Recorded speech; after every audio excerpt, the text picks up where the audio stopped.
Hi hello friends, पुन्हा एकदा आणि शामिनी ब्लॉगमध्ये मी तुमचं मनापासून स्वागत करते. तर ही ब्लाऊज मी शिवलेली आहे, तेच मी तुमच्याबरोबर आज शेअर करणार आहे. तर बघू शकता, ही ब्लाऊज मी आज 5 ब्लाऊज कंप्लीट केले. तर त्याचे मुकला वगैरे लावायचे राहिलेले आहेत.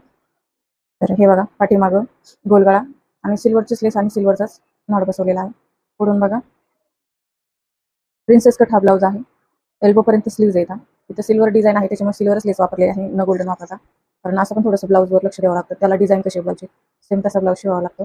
थोडंसं वेगळं नाही, त्याला गोल्डनचं ते कॉन्ट्रास्ट चांगलं नसतं दिसत.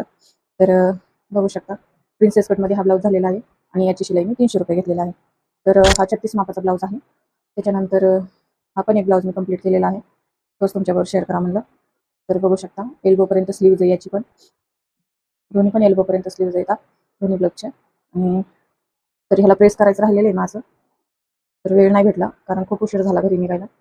तर बघू शकता, हे थोडंसं उलटत आहे, पण काही नाही एवढं. तेच ते प्रेस केलं की झाकून जाईल ते. तर हे बघा, याची शिलाई मी ₹300 घेतलेली आहे. तर कसा वाटला हा ब्लाऊज नक्की मला कमेंट करून सांगा. तर ह्याला नॉड पण बनवलेले आहेत. तर सेम ह्याच कलरचं लावलेलं आहे. असं जरा वेगळं नाही याला चांगलं दिसतं, कारण हा कॉटन पेपर साड्या आहेत आणि त्याचे व्यवस्थितच ब्लाऊज शिवावं लागते, जेणेकरून ते छान वाटले पाहिजे त्या हिशोबाने. तर याची शिलाई मी